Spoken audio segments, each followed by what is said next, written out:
Bonjour et bienvenue dans cet épisode de Jardin d'automne, le podcast où on prend le temps de semer des idées pour qu'elles puissent se développer. Hello, comment ça va ? Aujourd'hui j'enregistre le dernier épisode de Jardin d'automne pour cette année 2023. C'est fou de me dire que j'ai lancé le podcast en mars et qu'on est en décembre et que je m'y tiens, que je tente ici de faire un épisode chaque semaine et puis toutes les 2 semaines, qu'il y a de plus en plus de monde qui écoute et je suis juste en fait super reconnaissante d'avoir lancé le projet. Je suis contente d'avoir cru en moi et de pas m'être arrêtée aux chiffres et de faire ça pour moi, pour vous, et j'espère que ça vous plaît. J'enregistre cet épisode, on est le 27 décembre, vous savez c'est un peu une semaine bizarre entre Noël et Nouvel An. Ça se sent en fait que c'est un moment un peu de changement et en même temps quand on y pense, il n'y a rien d'énorme qui va changer. Mais ça me donne envie de vous parler de ces moments où on sent qu'on arrive dans une nouvelle étape de notre vie, dans une nouvelle période et on développe des attentes par rapport à ça. On se dit que ça va être un nouveau départ. Vous voyez les moments où on se dit que tout va changer, que ce soit parce que tu vas rentrer au lycée, parce que tu vas avoir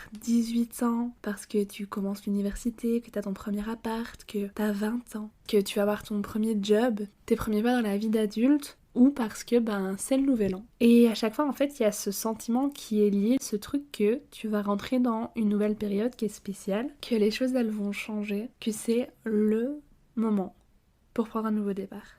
Alors tu commences à t'imaginer tout un tas de trucs, tu te dis que ça va être d'une telle façon, que toi tu vas faire les choses comme ça, tu vas peut-être prendre des résolutions, tu vas peut-être te mettre de la pression et tu sens en tout cas que cette période, cette nouvelle période de vie, cette nouvelle étape, ce nouveau départ, c'est égal à un nouveau toi, une meilleure version de toi. Et j'ai envie un peu de parler de tout ça, de comment moi je vis les choses en étant une jeune de 22 ans. Je me rends compte que quand j'étais plus jeune, je trouvais ça plus excitant. C'était vraiment un big deal, ce genre de moment, le nouvel an, les nouveaux départs. Et je prenais vraiment le temps de me poser des questions de mes souhaits, mes résolutions, mes envies, alors que maintenant c'est plus vraiment le cas. Comme d'habitude, l'épisode il va être construit en plusieurs parties. Je vais vous parler un peu de pourquoi je trouve ça bien, à certains moments, de prendre des nouveaux départs. Et de ce que par contre j'aime pas par rapport à ça, et qu'il faut parfois un peu déculpabiliser. Se fixer les objectifs, je trouve que c'est quand même quelque chose d'assez sain. Je trouve ça bien d'avoir des buts vers lesquels on avance, pour lesquels on travaille, des choses qu'on veut atteindre. Et c'est valorisant quand on les atteint. Avoir des intentions, avoir des attentes pour une période qui suit dans ta vie, je trouve que c'est quelque chose de bien. Je sais pas si t'es d'accord avec moi, mais je trouve ça assez agréable d'un moment donné se poser et de se demander ce qu'on veut dans la vie, les habitudes qu'on a envie de mettre en place, la personne qu'on a envie de devenir, les personnes qu'on a envie de fréquenter. Et c'est vrai que les moments comme ça de vie, que ce soit le nouvel an, ton anniversaire, la rentrée, c'est des moments qui nous permettent de faire ça, de se poser la question, de voir qui on a envie d'être, ce qu'on a envie de faire. Et c'est un peu le moment pour redéfinir les objectifs qu'on veut avoir. Moi, je suis pas forcément partisante des résolutions en tant que telles parce que je trouve que c'est lié à beaucoup de pression et de culpabilité. Mais c'est vrai que je suis quelqu'un qui a une liste un peu d'objectifs et de temps en temps j'y retourne et je me pose la question de voir ce que j'ai fait et ce qui reste encore à faire. Peut-être qu'il y a certains objectifs du coup qui ne correspondent plus à la personne que je suis devenue par rapport à quand j'avais fait ma liste. Peut-être qu'il y a des nouveaux objectifs à rajouter. En tout cas, je trouve ça bien d'avoir des objectifs, des buts, des choses qu'on a envie d'atteindre dans la vie, que ce soit dans la vie perso ou dans la vie pro. Moi, je vais plutôt parler de la vie perso aujourd'hui parce que la vie pro, ça reste un autre domaine. Donc ouais, je trouve ça cool de se poser la question, de savoir les choses dont on a envie.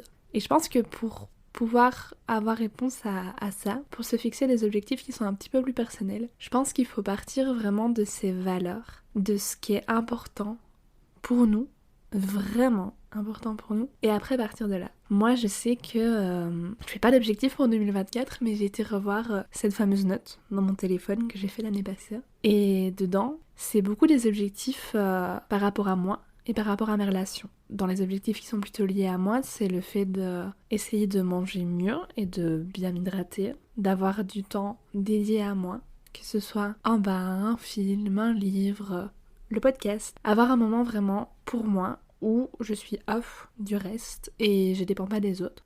Le fait de faire du sport, le fait d'essayer d'étudier de façon régulière pour ne pas avoir des périodes de stress, le fait d'essayer de passer du temps dehors, et puis il y a aussi des objectifs qui sont plutôt liés aux autres, le fait d'essayer de voir mes amis régulièrement, de profiter de mes week-ends avec mon copain, d'essayer de passer du temps avec mes parents. Et pour faire cette liste-là, je suis vraiment partie des choses qui sont proches de moi, de mes valeurs, de ce qui me rend heureuse, de la personne que j'ai envie d'être, vraiment de ce qui est fondamental et important chez moi. Le fait d'avoir des amitiés, le fait de prendre soin de mon corps, le fait de prendre soin de ma santé mentale, le fait de profiter de la beauté du monde extérieur et pas d'être tout le temps renfermée à l'intérieur, le fait de travailler pour être fière de moi, enfin voilà. Vraiment, je suis partie des choses qui comptent, qui ont de l'importance pour moi à cette période-ci de ma vie. Et j'ai réfléchi un peu à comment je peux implémenter ça dans tous les jours. J'ai aussi des objectifs plutôt à long terme et ça du coup c'est pas des objectifs avec lesquels je me mets une trop grosse pression parce qu'ils sont pas atteignables rapidement. C'est pas des choses que je peux implémenter dans ma vie tous les jours. C'est par exemple le fait d'avoir une certaine somme de côté. Ben voilà, il faut que je travaille pour y arriver donc je vais pas me mettre une pression énorme, c'est à long terme. L'année dernière, cette liste je l'avais fait je pense au début de l'année scolaire l'année passée. Dans les objectifs à long terme, il y avait le fait de lancer un podcast. Ben voilà, c'est chose faite. C'est quelque chose que je peux cocher et ça me fait vraiment sourire de me dire que la petite Kat qui avait écrit ça il y a un peu plus d'1 an, et bah elle l'a fait. Et c'est super cool. Et sur ma petite liste, il y a quand même pas mal de V. Au final, il y a que 3 choses que j'ai pas vraiment coché. Et c'est pas que je les ai pas du tout réalisées, loin de là. Donc le fait de se fixer des objectifs, c'est cool parce que quand on revient dessus, on voit ce qu'on a fait ou pas. Mais ce qui est important alors, c'est de aussi pouvoir se dire que ce qu'on n'a pas fait, c'est pas grave. C'est super bien d'avoir un vision board, c'est super bien d'avoir des résolutions, d'avoir des objectifs. Mais ce qui est bien aussi, c'est de pouvoir réagir positivement quand on les a pas atteints. Ça fait pas de nous une moins bonne personne, c'est pas parce que t'as pas atteint la version ultime que tu voulais de toi que t'as pas atteint une version suivante. T'es quand même monté au niveau d'après, t'as quand même évolué sur plein de choses et t'as quand même atteint plein d'objectifs. Donc c'est super bien, moi je trouve, de se mettre des objectifs. Et c'est super positif, c'est motivant, et puis ça te tourne aussi vers qui tu veux être parce qu'une fois que tu le notes, une fois que tu prends le temps de te poser la question, inconsciemment tu te diriges vers ces choses-là, inconsciemment tu vas mettre en place des comportements qui sont liés à ça. Donc je trouve ça super chouette, mais c'est aussi important du coup de pas se mettre une pression énorme avec ça. Si vous avez besoin d'un moment spécial, d'un nouveau départ, pour vous convaincre que là c'est bon, c'est le moment, je mets ça en place, c'est super cool. Peut-être que tu vas faire ça au nouvel an, peut-être que tu vas faire ça à ton anniversaire, peut-être que tu vas faire ça à la rentrée ou quand t'emménages dans ton chez-toi. Tu vas te fixer plein d'objectifs et tu vas essayer de t'y tenir et c'est super cool. Mais moi je pense pas que le fait de te fixer des objectifs ça doit être lié avec un moment particulier. Je pense que ça doit plutôt être lié à un travail que tu as envie de faire sur toi, à des choses que tu as envie d'atteindre pour toi, et c'est pas forcément lié à une temporalité, il n'y a pas forcément un moment qui est plus propice qu'un autre. Si toi tu sens comme ça, c'est nickel, mais par contre justement si tu sens que tu as envie de mettre des choses en place, mais que toute la pression liée au nouvel an ou à la rentrée, etc., ça te fait flipper, en fait, ça te paralyse, c'est ok aussi. Il n'y a pas un moment où c'est le top départ et puis si tu l'as pas fait, ben c'est trop tard. Non, c'est pas vrai. Les objectifs, on peut se les fixer quand on veut. C'est pas seulement au moment des bonnes résolutions, c'est pas seulement au moment des nouvelles étapes. Ça peut être au milieu du mois d'avril, quand rien de particulier se passe, que tu te dis ok, j'ai envie de faire ça pour moi. Et ta motivation, ça doit vraiment être ça doit être pour toi, pour ton épanouissement, pour des projets futurs. Il faut que ça ait du sens. Il faut que ce soit des choses qui soient porteuses de sens pour toi et qui soient proches, comme je t'ai dit, de tes valeurs. Et du coup, peut-être qu'au mois d'avril, tu vas essayer de mettre en place de nouvelles choses et tant mieux pour toi. Si t'as beaucoup de pression ou que tu te dis que c'est pas maintenant que t'as envie de mettre des choses en place parce qu'il fait froid, parce qu'il fait sombre, bah pas de souci. Tu le feras quand c'est le moment pour toi. Si un moment c'est le moment pour toi. Et t'as aucune obligation en fait. Et ça m'amène du coup à la deuxième partie de l'épisode où je trouve que ce truc de nouveau départ, t'as déménagé, t'arrives dans une nouvelle école. Et en fait tu peux être n'importe qui, tu peux être une nouvelle version de toi. Ça amène aussi son lot de pression. Ici ça va être le nouvel an, il va y avoir énormément de New Year, New Me, nouvelle année, nouveau moi. Et pour moi, ça marche pas comme ça. Pour moi, tu peux pas juste décider que tu vas changer. Tu peux pas juste décider que tu fais une liste de bonnes résolutions et que tu vas pouvoir t'y tenir sans que ça chamboule totalement ton quotidien, ta personne. C'est ok d'essayer, je juge vraiment pas les gens qui le font, mais moi j'ai du mal à y croire perso. Je pense pas que faire une liste de choses à faire un peu comme une to-do, c'est une bonne façon de procéder. Je pense que c'est beaucoup plus difficile de s'y tenir quand les motivations de ces objectifs, de ces résolutions, de ces envies, elles proviennent pas de toi, elles proviennent de l'extérieur, elles proviennent de la société qui te dit qu'en janvier tu dois prendre de nouvelles résolutions, en septembre tu dois reprendre un nouveau départ parce que c'est la nouvelle année scolaire, que à 20 ans c'est un nouveau cap dans ta vie et que du coup tu dois mettre en place une skincare, du sport, un nouveau hobby, j'en sais rien. Quand il y a ce truc de temporalité, quand il y a ce truc du moment, du nouveau départ, de la nouvelle étape, de la nouvelle période, il y a aussi ce truc de t'as la pression parce que si dans les semaines ou les mois qui suivent c'est pas mis en place, t'as raté, t'as échoué. Et je trouve ça vraiment pas pertinent et c'est vraiment pas le but de se retrouver avec du négatif. Je pense que quand t'as des envies de changement ou en tout cas d'amélioration ou de choses que t'as juste envie de mettre en place et que tu faisais pas avant, mais tu dois juste pouvoir te renforcer dans ce que tu arrives à faire, mais tu dois pas te flageller quand t'arrives pas à mettre certaines choses en place. Et quand t'auras ton oncle ou ta mère ou ton pote qui te dit en mars et quoi alors les résolutions, tu t'y es tenu et qu'en fait pour X ou Y raison t'as pas réussi à mettre en place ce comportement dont t'avais envie, tu vas un peu te sentir comme une mère, tu vas un peu te dire bah ouais c'est vrai, putain la honte, j'avais dit que je ferais ça et j'ai pas réussi, alors qu'en fait simplement la vie est arrivée et t'as dû deal avec des choses que t'avais pas forcément prévues, il y a ton quotidien, il y a ta routine, c'est pas facile de faire des nouvelles choses et du coup tu te retrouves avec de la honte et de la culpabilité pour quelque chose qui à la base était censé être un truc positif que tu allais rajouter dans ton quotidien. Et c'est devenu un échec, une honte, et peut-être que même tu vas être dégoûté de vouloir essayer à nouveau. Alors que si tu l'avais peut-être fait à un autre moment de l'année, que si tu t'étais pas perçu dans les résolutions, mais plutôt dans des objectifs, dans des intentions, dans des souhaits pour toi, peut-être que tu l'aurais mieux vécu, le fait que tu y es pas encore, mais ça veut pas dire que tu y es pas du tout. Si tu regardes en arrière, t'es peut-être déjà mieux qu'au moment où t'as pris la décision de vouloir mettre ça en place. Je trouve qu'avec les réseaux sociaux, il y a quand même énormément de personnes qui mettent en valeur leur vision board, leur to-do, leurs résolutions, qui vont peut-être mettre des objectifs qui pour toi te paraissent totalement irréalisables pour le stade de vie auquel tu es. Vous n'avez pas du tout les mêmes réalités. Et du coup, tu vas peut-être te sentir mal. Et la société, à ce niveau-là, elle est assez culpabilisante parce que il faudrait que t'arrêtes de fumer, que t'arrêtes de boire, que tu prennes le sport de façon sérieuse, que tu vois ta famille, que tu sortes prendre l'air, que tu passes moins de temps sur les écrans, que tu t'étudies bien, mais faut que tu sortes aussi et que tu vois des amis. Et il y a toute une série d'injonctions comme ça qui vont te tomber dans la gueule alors que toi t'as rien demandé et qui vont un peu te faire remettre en question ta vie actuelle, là où t'en es. Pourquoi est-ce que des gens du même âge que toi, ils sont pas du tout au même stade de vie que toi? Est-ce que tu dirais pas une personne meilleure si tu faisais un régime? Je sais pas, mais en tout cas il y a plein de contenus auxquels on est soumis en ces périodes-ci de l'année, que ce soit des pubs, des vidéos, même peut-être des podcasts. Perso, j'ai pas encore écouté beaucoup de podcasts sur la nouvelle année, mais sûrement qu'il y a ça aussi. Et je trouve que ça peut vite mettre une grosse pression, peut-être même une angoisse par rapport à la suite, de se dire oh purée, je suis en retard et il faut que moi aussi je fasse ma liste, il faut que je prenne mon petit papier, mon petit carnet, mon petit crayon et que je note ce que je dois faire parce que si les autres font ça, moi aussi je dois le faire. Et c'est là je trouve que ça coince. C'est là où je trouve que ça devient vraiment nocif et contre-productif, les nouvelles résolutions.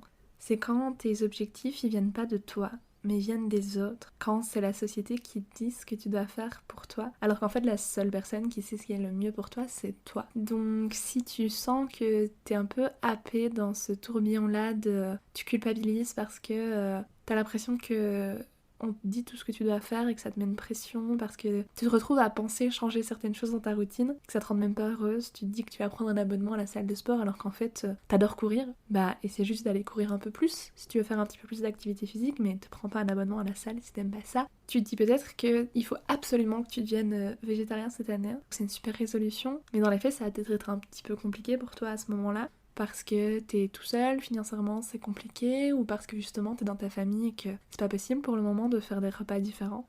Accepte de pas être trop dur envers toi et de te dire ok, je fais un compromis et j'essaie juste de faire mieux.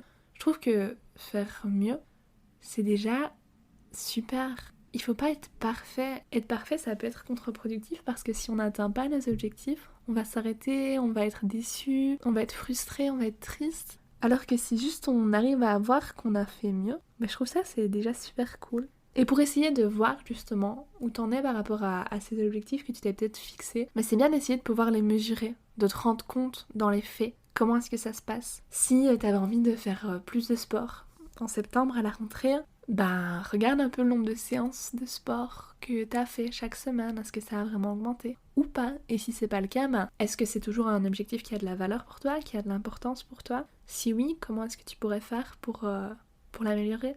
Sinon, peut-être que c'est pas un objectif du coup qui a du sens si c'est pas important pour toi. Je sais pas si tu vois ce que je veux dire dans mon raisonnement, mais en gros, quand on se fixe des objectifs, c'est super cool, mais c'est important d'une part de partir des choses qui ont du sens, qui ont de la valeur, des choses qui sont importantes pour nous. C'est important de pas se mettre trop de pression et d'accepter qu'on va pas être parfait du jour au lendemain, que simplement être mieux, c'est déjà bien. Et puis il faut aussi pouvoir observer si on a un changement ou pas. Et si on l'a pas, alors se reposer la question de est-ce que cet objectif est pertinent ou pas? Est-ce qu'il compte ou pas? Et en fonction de ta réponse, soit tu continues, soit tu laisses tomber. J'espère que toi, t'as pas trop de pression par rapport à tout ça. Moi, je sais que quand j'étais un peu plus jeune, j'y accordais un peu plus d'importance. J'avais pas forcément de résolution, mais en tout cas, je réfléchissais et je me fixais peut-être un objectif comme ça, mais qui était pas forcément réalisable et surtout qui était pas forcément important pour moi. Et maintenant, ces périodes de changement, je les vois plus comme une opportunité de faire le point sur qui je suis, sur ce que je fais, sur là où j'en suis par rapport à qui je veux être et éventuellement essayer d'ajuster une ou deux choses pour essayer d'être encore plus contente de ma vie actuelle. Mais à aucun moment je souhaite me mettre une pression, me trouver dans une relation qui est pas saine avec moi-même, où je m'en veux, où je suis déçue, où je suis frustrée de moi, alors que chill en fait, j'essaie juste déjà de traverser la vie sans encombre, je vais pas moi me rajouter des choses en plus. Et si c'est le cas, si jamais toi t'es un peu bouffé par ce que t'entends autour de toi avec le nouvel an qui approche, la nouvelle année, j'espère que ce podcast il t'aura fait du bien. J'espère que l'épisode il t'aura permis de réfléchir à ce qui est important pour toi et peut-être te faire prendre conscience que les objectifs là que t'avais en tête pour la nouvelle année c'est peut-être pas les bons, ou en tout cas ceux qui vont t'amener à être plus épanoui. Parce que pour moi c'est ça l'important, c'est chercher à être le plus épanoui possible. Pour 2024, je me souhaite de continuer à être quelqu'un d'optimiste. Ça a été une année un peu compliquée pour moi 2023, je me suis pas encore posée pour en faire le point. Mais je sais qu'il y a eu quand même pas mal de moments de remise en question. Et ça n'a pas toujours été facile. Il y a eu énormément de moments heureux aussi.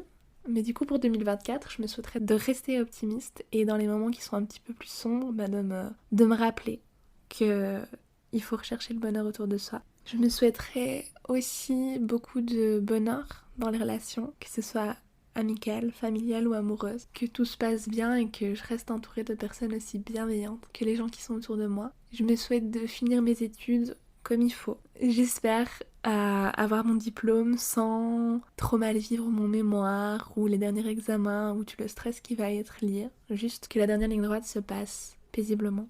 Pour le podcast, je souhaite que je prenne toujours autant de plaisir à prendre le micro. J'avoue que de plus en plus, je trouve ça facile de me livrer, de parler et d'être plus proche de vous. Et je trouve ça vraiment chouette. Et j'espère vraiment que je peux aider des gens avec les épisodes du podcast. C'est quand même l'objectif premier. C'est de vous permettre de réfléchir un peu, vous accompagner au quotidien. Et à toi, pour 2024, je te souhaite énormément de bonheur. Je vais te laisser pour aller fêter le réveillon. Si tu m'écoutes le matin, je te souhaite une bonne journée. Si tu m'écoutes le soir, une bonne soirée. Si on est déjà en 2024... quand t'écoutes cet épisode, bonne année. J'espère que tu ne la commences pas avec une pression énorme de bonnes résolutions, mais plutôt avec des objectifs de changement dans ton quotidien qui t'apporteront plus de bonheur et que tu regardes avec bienveillance. Je te dis à tout bientôt. Jardin d'automne, c'est tous les dimanches à minuit pour le moment. Je te fais des gros bisous. À bientôt. Merci d'avoir écouté cet épisode du podcast. J'espère qu'il fera un bout de chemin avec vous. On se retrouve tous les dimanches pour un nouvel épisode et en attendant, n'hésitez pas à aller suivre le podcast sur Instagram @jardin d'automne et à y laisser vos retours. À bientôt!